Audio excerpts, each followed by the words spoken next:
Buenos días, hoy nos acompaña en Libros Nómades Renato Huarte Cuéllar.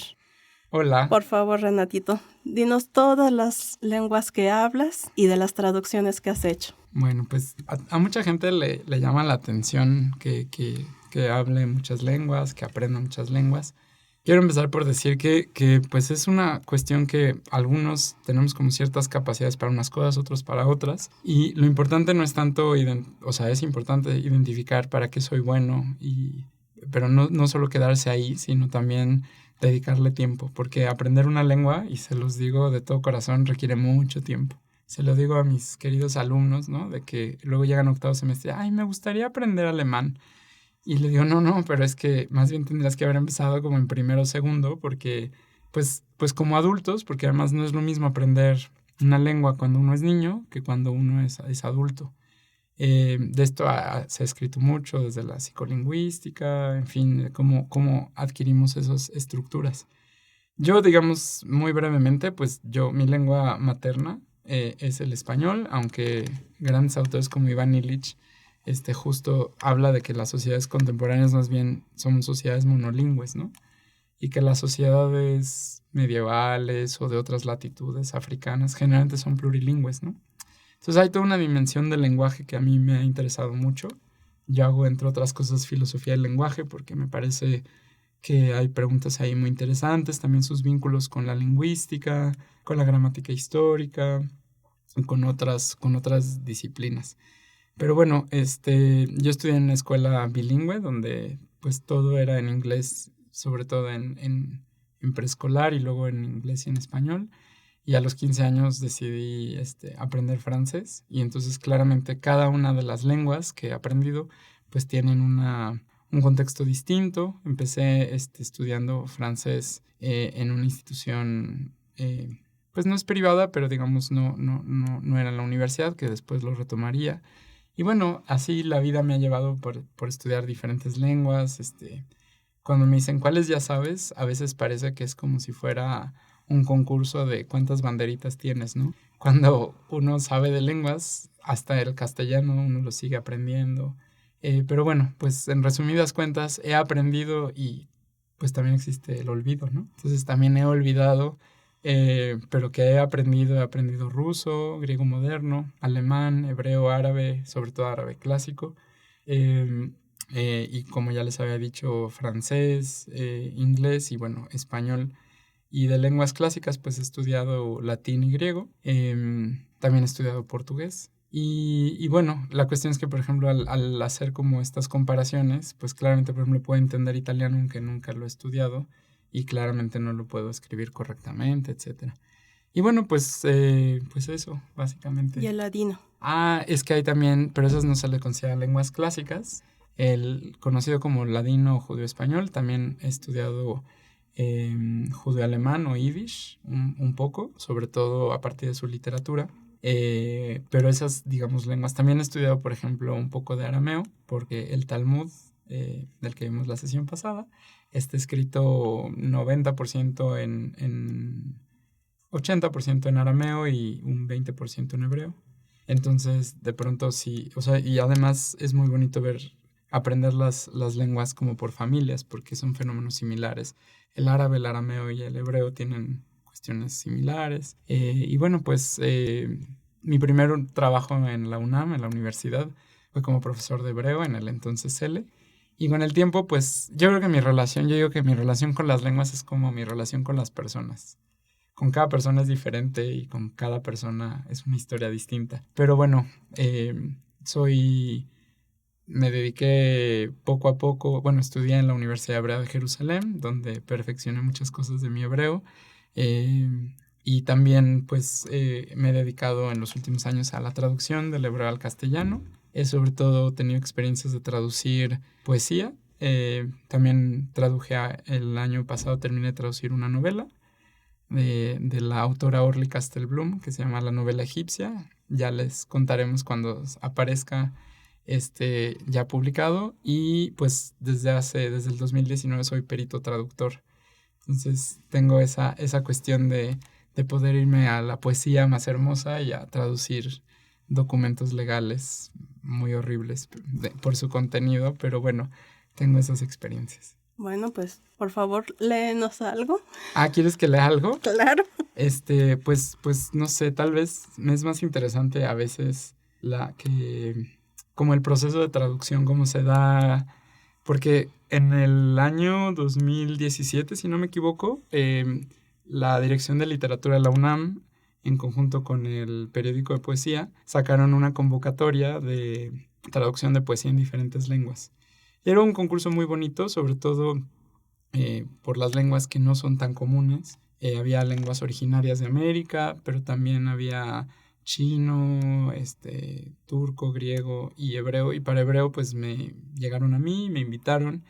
Y fue toda una experiencia porque había que seleccionar un poema, dar un breve contexto, se lanzaba la convocatoria. Y bueno, en lenguas como pues el chino, etcétera, o sea, se esperaban muchas menos que en francés o en inglés, por ejemplo, o en portugués. Y llegaron 14 propuestas, cosa que fue todo un hito. Y pues a mí me tocó evaluar la traducción. Y bueno, desde entonces, desde la convocatoria, yo seleccioné un poema que me estaba como dando vueltas desde hace mucho tiempo y que se llama Shir Eres, que es del poeta israelí Nathan Alterman. Y es muy bonito porque él era un personaje muy interesante en la cultura israelí de la década desde los 30, que era joven, 40, pero este poema, canción, porque en hebreo no se distingue, es la misma palabra, la palabra shir quiere decir tanto poema como canción. Pero este poema canción decide escribirlo para una obra de teatro. Y entonces es muy interesante porque esta obra de teatro es como es sobre el pasaje bíblico de la reina Esther y todo este pasaje del libro de Esther, el libro de Esther bíblico, donde es la comunidad judía de Persia, todo lo que le pasa, y podría ser una excelente serie de Netflix, yo insisto, ¿no? Hay pasajes que serían muy aburridos, tiene mucha acción, etc. Y entonces él escribe junto con el compositor y músico Sasha Argov un poema canción de algo que no está en el texto bíblico. Algo muy, muy interesante del texto bíblico es que, como dicen autores que han estudiado esto con seriedad, de que no solo hay que fijarse en lo que está escrito en el texto bíblico, sino también las ausencias. Y yo creo que esto es válido para cualquier texto.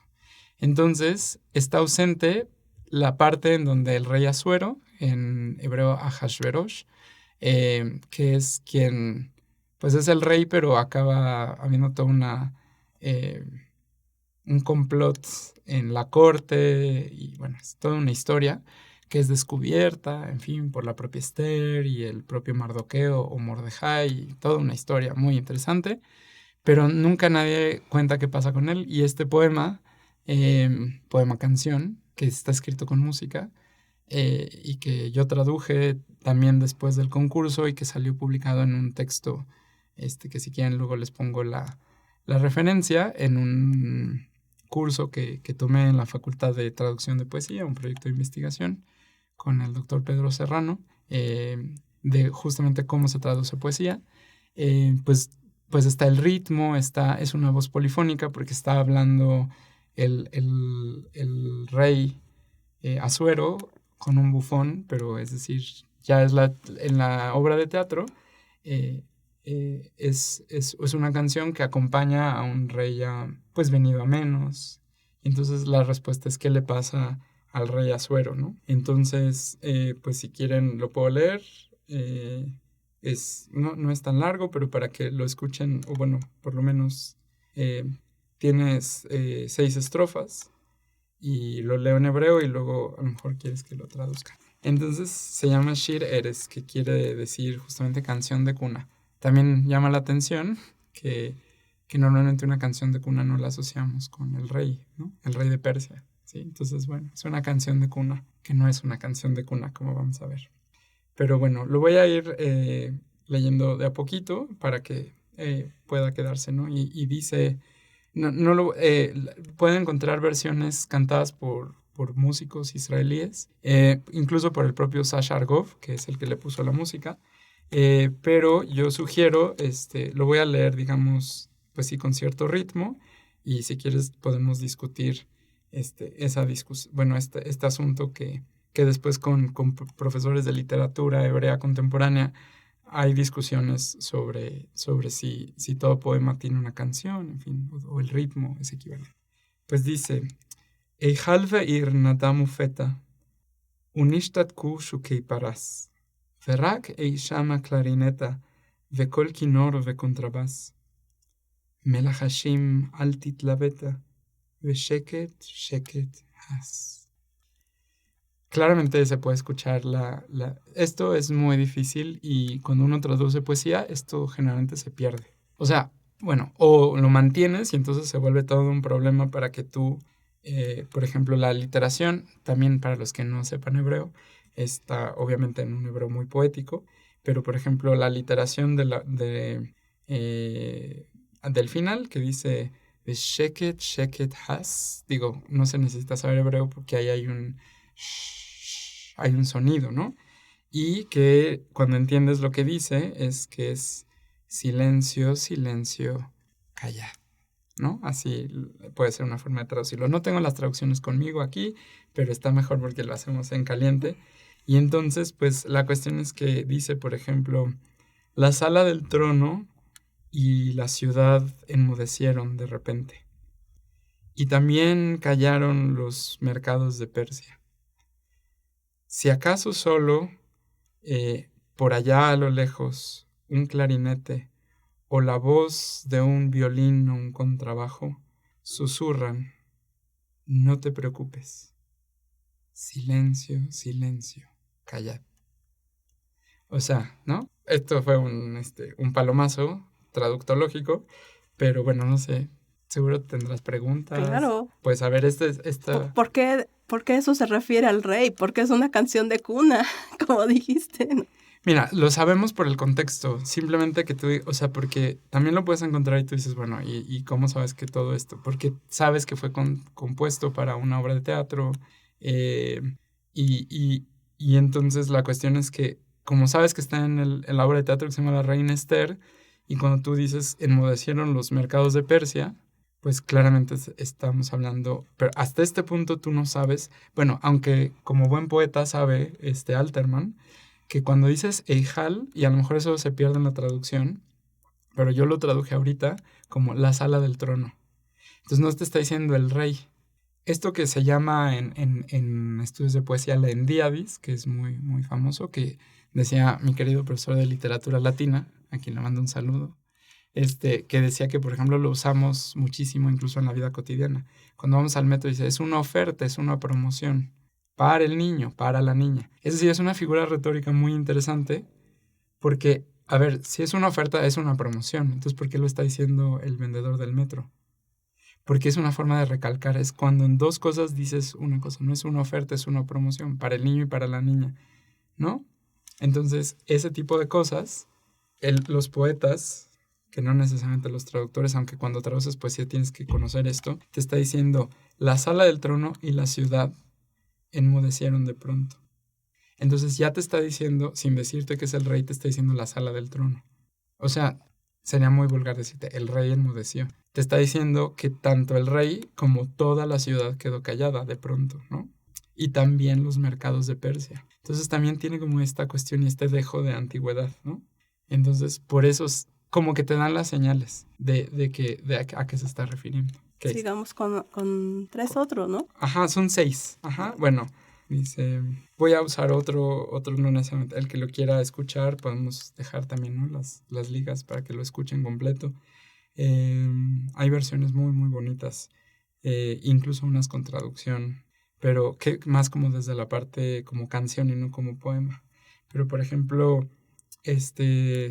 hay pequeñas líneas que son polifonías y que cuando lo escuchas en la obra de teatro es otra voz, y aquí en la poesía con un guión marco que ahí interviene el que se interpreta como el bufón o no sé si, sí, bufón podríamos decir, o el que acompaña, o sea, imagínate que el bufón se le está acompañando al rey, o sea, es súper devastadora la imagen que te están pintando, ¿no?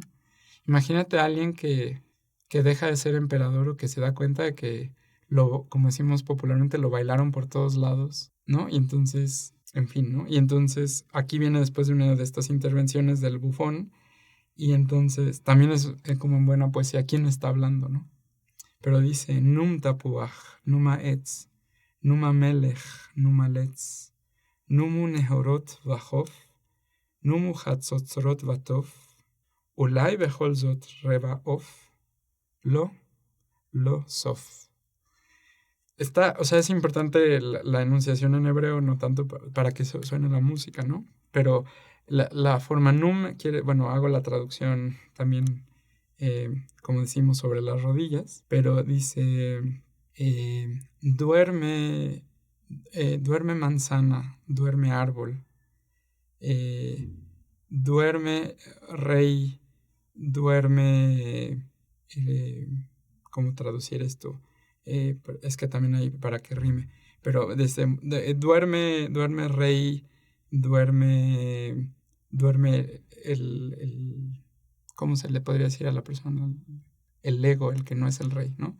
O sea, duerman los ríos y la costa, duerman las trompetas y el tambor, ¿no? Y luego hay una interrupción que dice, y es maravilloso porque si no tienes el guión y toda la voz es como la que yo usé, pues entonces no te das cuenta que hay una ruptura, y dice, ¿y si al final si quieres un cuartito de pollo?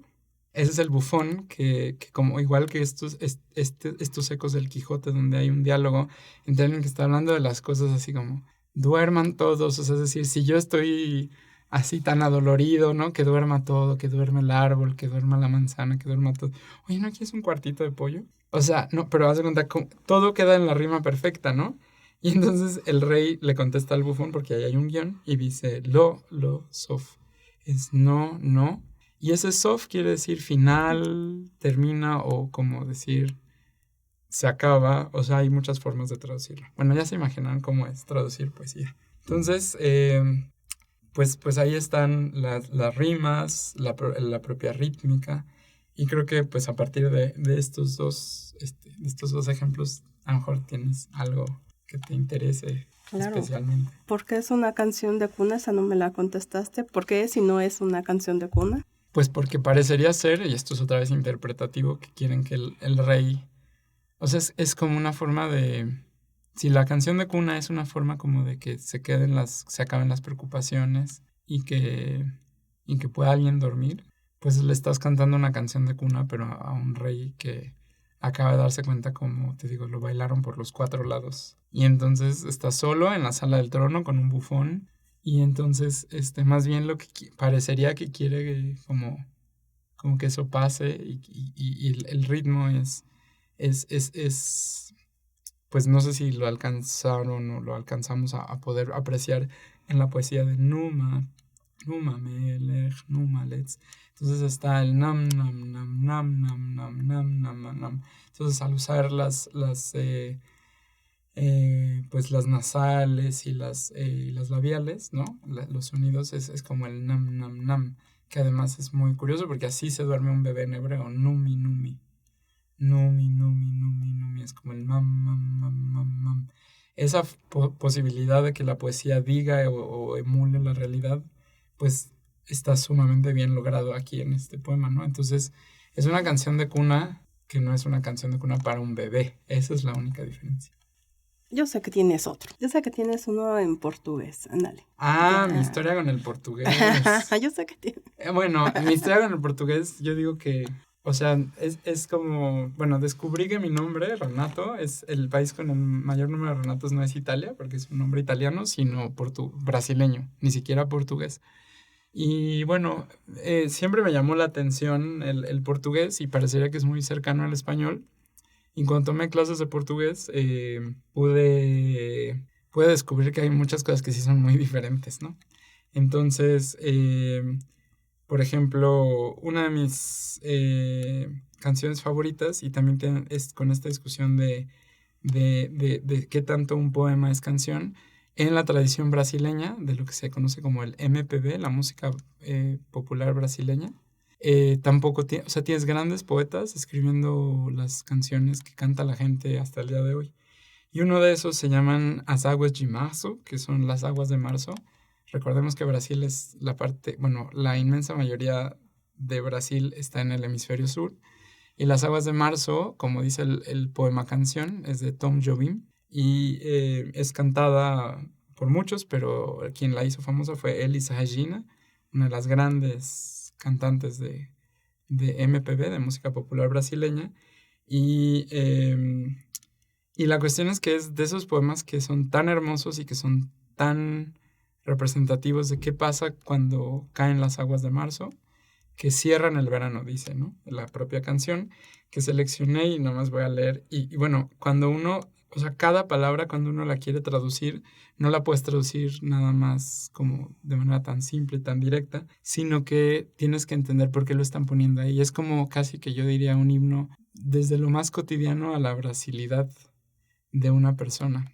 Y porque además hay que entender que, por ejemplo, en México las aguas de marzo no cierran el verano. Estamos de acuerdo, o sea, es muy específico, pero pues leo un pedacito y no creo que vayamos a hacer este ejercicio. Yo no soy traductor del portugués, pero es una lengua que me gusta mucho, pero nada más para que tal vez un par de ejemplos, ¿no? Pero la canción además recuerda mucho a la tradición de la poesía medieval casi mística.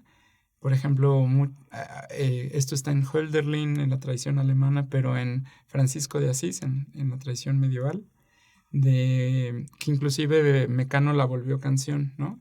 Una rosa es una rosa es una rosa es, y cuando abrí la mano y la dejé caer, brotaron a sangrar las llagas de mi piel.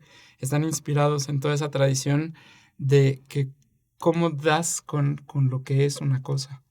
Entonces, cuando Heidegger dice de Hölderlin, de que una rosa es una rosa es una rosa es, que la poesía como que devela el verdadero sentido de lo que una cosa puede llegar a ser. Yo no sé si estaría de acuerdo Tom Jobim con esto que estoy diciendo, ni Elis Regina, pero ahí les va porque el verbo es el verbo ser, que en portugués es y dice: é o pau, é a pedra, é o fim do caminho, é resto de toco, pouco sozinho, é caco de vidro, é a vida, é o sol, é a noite, é a morte, é laço, é sol.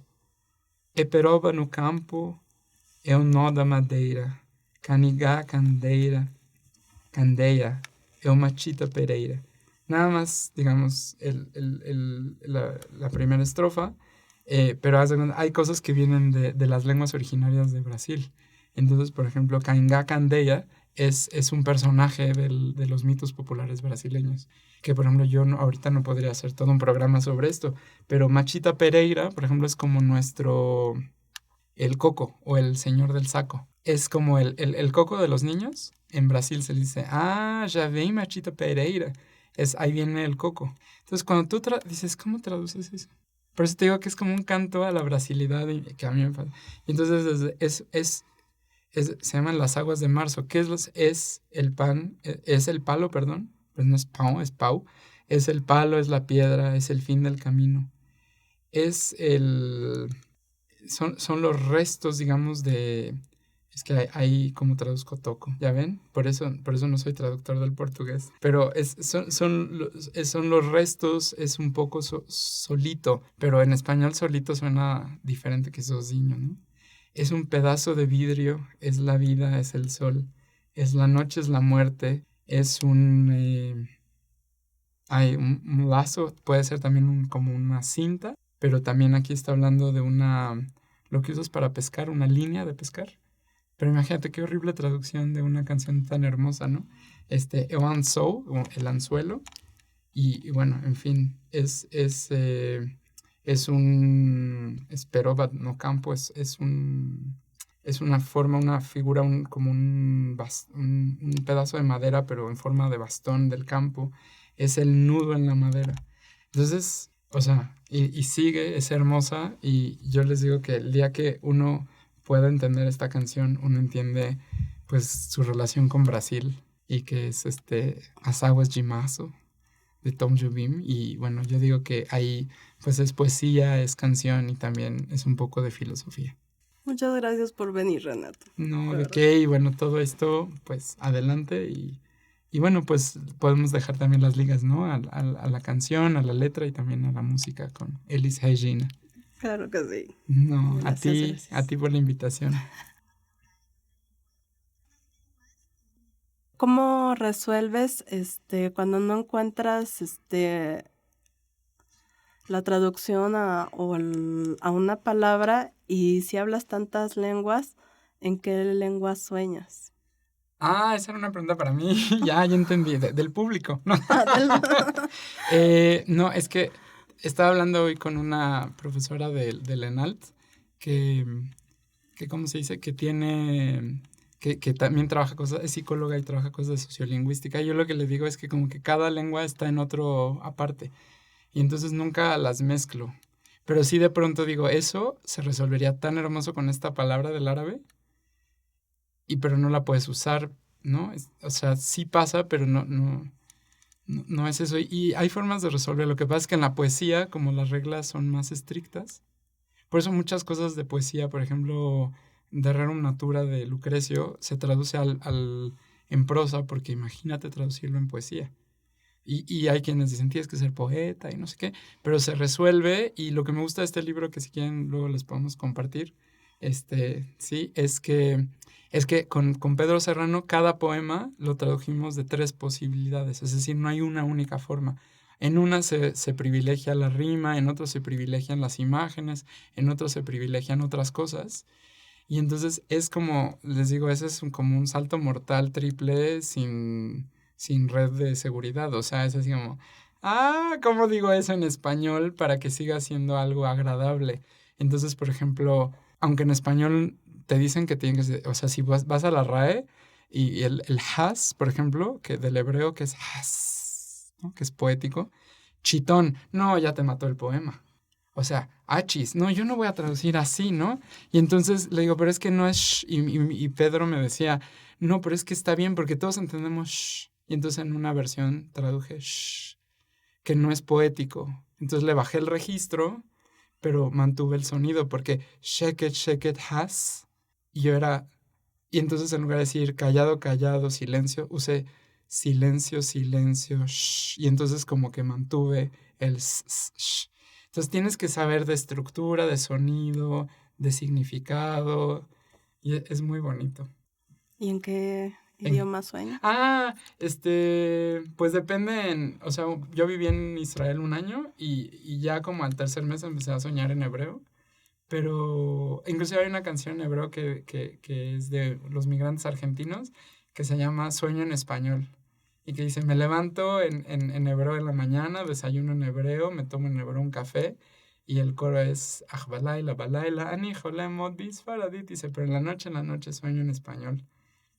Entonces yo le hago caso a esa canción y sueño en español a menos que haya como una, sí. ¿Qué diría Doctor Freud, verdad?